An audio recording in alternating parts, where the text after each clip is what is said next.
इसमें पूछा नाम कौन सा जपे, तो जो अपने को अच्छा लगे सो। इसका उत्तर यही, जो अपने को अच्छा लगे सो। अपने यहाँ हिंदू शास्त्रों में, हिंदू ग्रंथों में नाम की बड़ी महिमा है और भगवान के सभी नामों का यशगान किया गया विभिन्न ग्रंथों में। विष्णु, राम, शिव, हरे, न मालूम कितने भगवान के अनंत नाम हैं। 38 सहस्र नाम तो हमारे पास प्राप्त हैं, 38 सहस्र नाम हमारे संग्रह में हैं और वो सभी भगवान के नाम हैं। तो इसलिए भगवान के नाम सभी भगवत की भावना से ने यूं अपने अपने इष्ट में तुलसीदास जी महाराज ने बड़ा सुंदर सिद्ध किया है कि राम नाम ही सर्वोपरि है। ठीक, राम नाम सर्वोपरि। चैतन्य महाप्रभु कहते हैं श्री कृष्ण नाम सर्वोपरि है, तो जरूर सर्वोपरि। क्या अर्थ है? एक के अनेक नाम, जिसको जो प्रिय लगे उसके लिए वो सर्वोपरि। और ये बात ठीक जैसे भगवान के रूप के संबंध में भगवान कृष्ण का उपासक ये समझे कि शिव के उपासक, राम के उपासक, विष्णु के उपासक, ये सब मेरे ही कृष्ण के उन नामों से उपासना कर रहे हैं। उनका खंडन नहीं और अपने आप को छोड़ना नहीं। एक बड़ी सुंदर सी कहावत सुनने में आती है, कहाँ तक ठीक मुझे पता नहीं, पर सिद्धांत बिल्कुल ठीक। कहते हैं कि तुलसीदास जी महाराज ब्रज पहुंचे और ब्रज में वो सर्वत उनको सुनाई दी कृष्ण की ध्वनि। कृष्ण कृष्ण सबको कहे आग ढाक अरु कैर, तुलसी या ब्रज में कहा सिय राम सो बैर।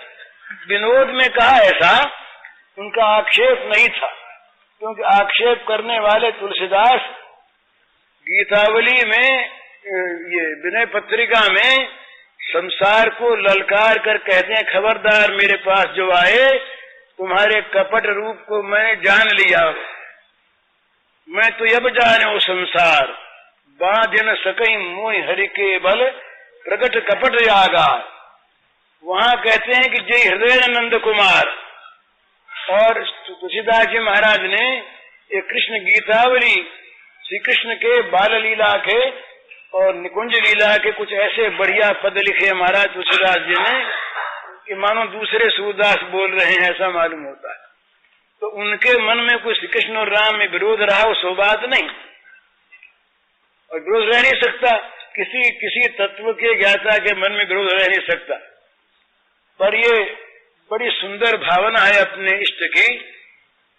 तो जब वो भगवान श्री श्याम सुंदर के श्री विग्रह के सामने पहुंचे, वो त्रिभंग ललित मुरली मनोहर मयूर मुकुटी वो स्वरूप को देखा तो मुग्ध हो गए, प्रसन्न हो गए। बोले आज बने तो खूब, वो तो राघवेंद्र ही, वो तो मेरे नाथ ही।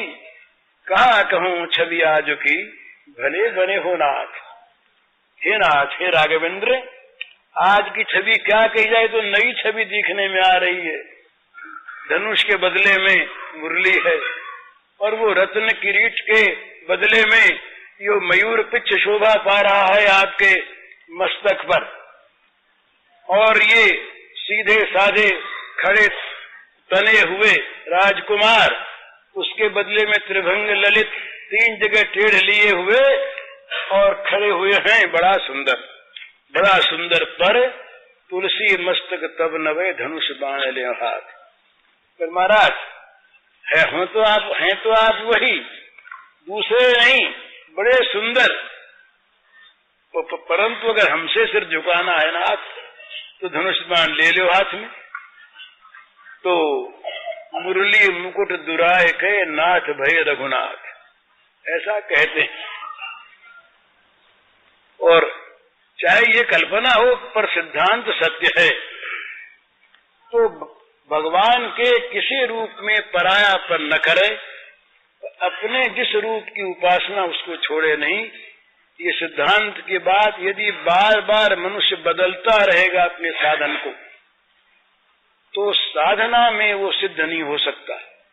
मार्ग यदि बार बार बदलता आदमी, तो किसी भी मार्ग पर आगे बढ़ नहीं सकता। मार्ग का निश्चय करने के समय तो ठीक निश्चय कर ले, और निश्चय करने के पश्चात उस मार्ग पर चलता रहे, आगे बढ़ता रहे, तो आगे से आगे मार्ग बताने वाले उसे मिलते रहेंगे और वो अग्रसर होता रहेगा।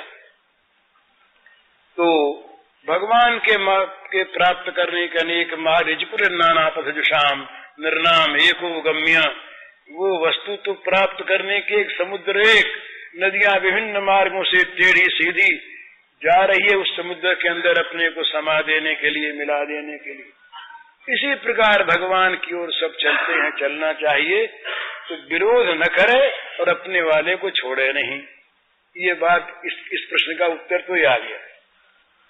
दूसरा प्रश्न है, ये है बड़ा सुंदर भाई। ये तीन बात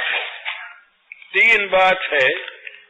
सर्वोत्तम बात तो ये है कि सब में अपने भगवान को देखे, ये तो सर्वोत्तम बात। ब्राह्मण हो या चांडाल हो, पशु हो या पक्षी हो, जड़ हो या चेतन हो, एक इस प्रकार का सुंदर साधन है। अगर हम लोग कर सकें तो बड़ा सुंदर दिन भर भगवान की पूजा होगी। जो जितने लोगों से हमारा व्यवहार पड़े, कम से कम व्यवहार से आरंभ करें, घर में शुरू कर दें। बच्चा सामने आया, छोटा बच्चा माँ के सामने आया, पिता के सामने आया, बच्चा सामने आते ही मन में ये धारणा कर लें, याद कर लें कि इस बच्चे के रूप में मेरे प्रभु सामने खड़े। मन ही मन प्रभु को प्रणाम करे। कहने में देर लगेगी पर होना चाहिए। मन ही मन बच्चे को प्रणाम करे और प्रणाम करके ये कह दे कि इस समय आप इस बच्चे के रूप में हैं और मैं पिता के रूप में हूं। एक्टिंग होगा स्वांग के अनुसार। मैं पिता के रूप से व्यवहार करूंगा आपसे और आप पुत्र के रूप में, परंतु नाथ व्यवहार करते समय भूलू नहीं कि इस रूप में आप। टट्टी साफ करने वाली भंगिन आ गई, भंगिन भैया आ गई सामने। भंगिन के रूप में भगवान को देखिए और हैं भगवान निश्चित। भंगिन के साथ खाने का आग्रह नहीं, पर भंगिन को भगवान समझने का जरूर आग्रह। भंगिन को भगवान मानिए और मनी मन भंगिन को प्रणाम कीजिए। इस रूप में नाथ आप मेरे सामने खड़े हैं, मैं प्रणाम करता हूं। अब आप पाखाना साफ करेंगे, ये एक्टिंग आप इस समय, और मैं इस समय ऐसा बन के बैठा हूं, पर इस काम करते समय भी मैं पहचान सकूं कि आप मेरे स्वामी हैं, दूसरे कोई नहीं। तो उस भंगिन के साथ दुर्व्यवहार नहीं होगा। तो ये एक नियम बना ले। इसको भागवत में कहा मृत्युंजय योग। एकादश के अंत में ये आया है कि गाय, गधा, सुअर, ऊंट, इन सबको दंडवत प्रणाम करे। तो चाहे हम दंडवत न करें। वो दंडवती स्वामी एक हुए महाराष्ट्र में, उनका नाम था दंडवत स्वामी। वो दंडवत स्वामी नाम पड़ा इसीलिए कि वो सबको साष्टांग दंडवत प्रणाम कर, दंड की भांति, लकड़ी की भांति गिर के जमीन पर, दंडवत का ये अर्थ। तो प्रणाम किया करते थे। वैसा हम न करें, परंतु ये हम समझ लें, मान लें कि प्रत्येक रूप में हमारे सामने भगवान आते हैं, दूसरा आता नहीं। इस भाव से हम घर में व्यवहार शुरू करें तो क्या होगा? वो बड़ी सुंदर चीज, स्वकर्मनातम अभ्यर्च सिद्धिम विन्दति मानव इत प्रवृत्तिर भूतानाम इन सर्मिदम ततम स्वकर्मनातम अभ्यर्च सिद्धिम विन्दति मानव। जिनसे ये सब निकला और जो सब में व्याप्त हैं, फैले हुए हैं, छाए हुए हैं, उन भगवान का अपने कर्म के द्वारा पूजन करे। तो घर में, दुकान में, बाहर, भीतर, कोर्ट में,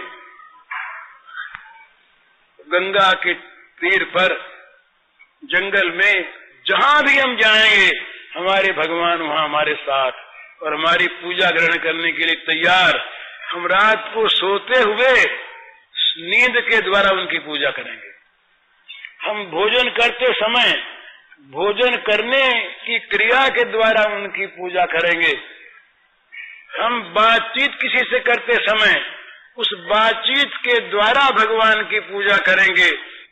बस हमारा भाव स्वकर्म से पूजा बन जाए और जिससे हम बात करें उसमें हमारी भगवत बुद्धि हो जाए, ये भगवान। तो ऐसा यदि हो जाए तो दिन भर भगवान के दर्शन और दिन भर भगवान की पूजा, दिन भर भगवान का संग प्राप्त होता रहे। तो ये एक सर्वोत्तम योग है, एक तरीका है, साधन है दिन भर भगवान की पूजा का। तो जो कर सकते हो वो इस प्रकार से करे, सब में भगवान को देखे। जो इसमें पूछा नाम कौन सा